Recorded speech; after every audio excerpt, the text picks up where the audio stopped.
Breaking news, a shocking and violent end to a chase in the Inland Empire. I'm David Ono. I'm Giovanna Lotta. It appears a deputy with the Riverside County Sheriff's Department tried to use a grappler device to stop this wanted driver.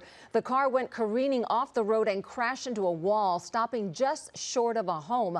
All of this unfolding live here on ABC 7. And this is the second violent end to a pursuit in Southern California that we have seen today. We'll have more on the other one in just a moment. But first, let's go live to Inland Empire reporter Leticia Juarez on the ground in Jurupa Valley, where there is still a very active scene. Leticia. Yeah, it's definitely an active scene. We're actually in the home that the actual vehicle that you saw after that grappling took hold of its wheel and swung it in to the home that is right behind over here. That's where the car landed. I just spoke moments ago to the man that was outside in his yard, actually hearing this pursuit, looking over his wall, seeing that vehicle coming towards his own block wall. He actually said he started moving out of the way when the car went right through his block wall, and he was able to get out okay. Him and his friend are both okay, he said. But as you can imagine, they're both very much still in shock. They said it really got their blood pumping.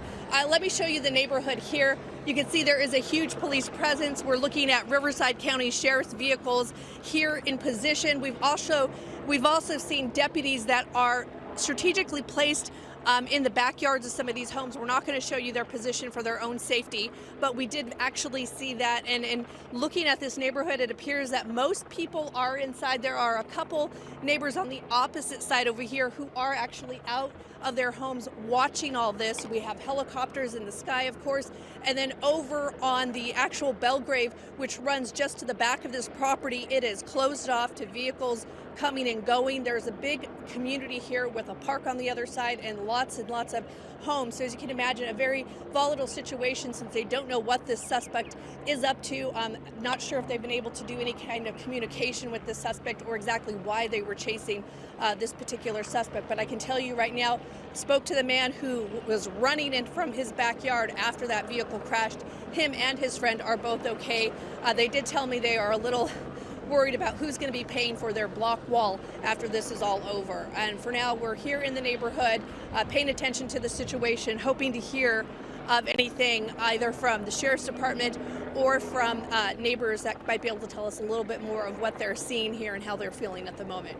Back to you guys in studio. All right, Leticia, yeah, a scary and frightening moment for the folks in that neighborhood. Thank you for that report. We'll go back to you. Let's go to Chris Christie, who watched the whole thing unfold. This is a really unique pursuit, Chris. It really is, David. I want to walk you through the final moments of this pursuit really quickly and help you get your bearings. We're about midway along Belgrave Avenue between Wineville and Etiwanda, and just moments before this vehicle came to this crash end, he was stopped at the intersection of Etiwanda and Belgrave. He was stopped for about 5-10 minutes at least. A lot of law enforcement around him, but they did not place anybody in front of him, nobody blocking the intersection.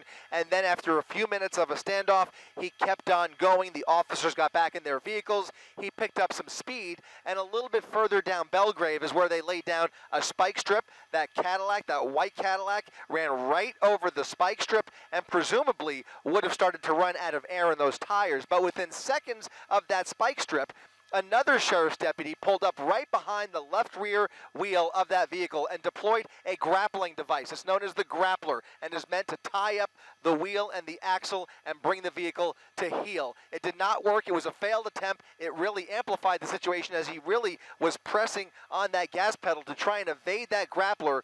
And once that grappler made contact with the vehicle, he lost control, went over the oncoming lanes of Belgrave Avenue, and then slammed full speed into that concrete block wall along Belgrave Avenue. That's the home right there that Letty was talking about. There was a homeowner right there in the driveway. He heard the sirens, he heard the crash, and went running in the opposite direction within seconds of this collision. Reporting live from Area 7, I'm Chris Christie, ABC 7 Eyewitness News.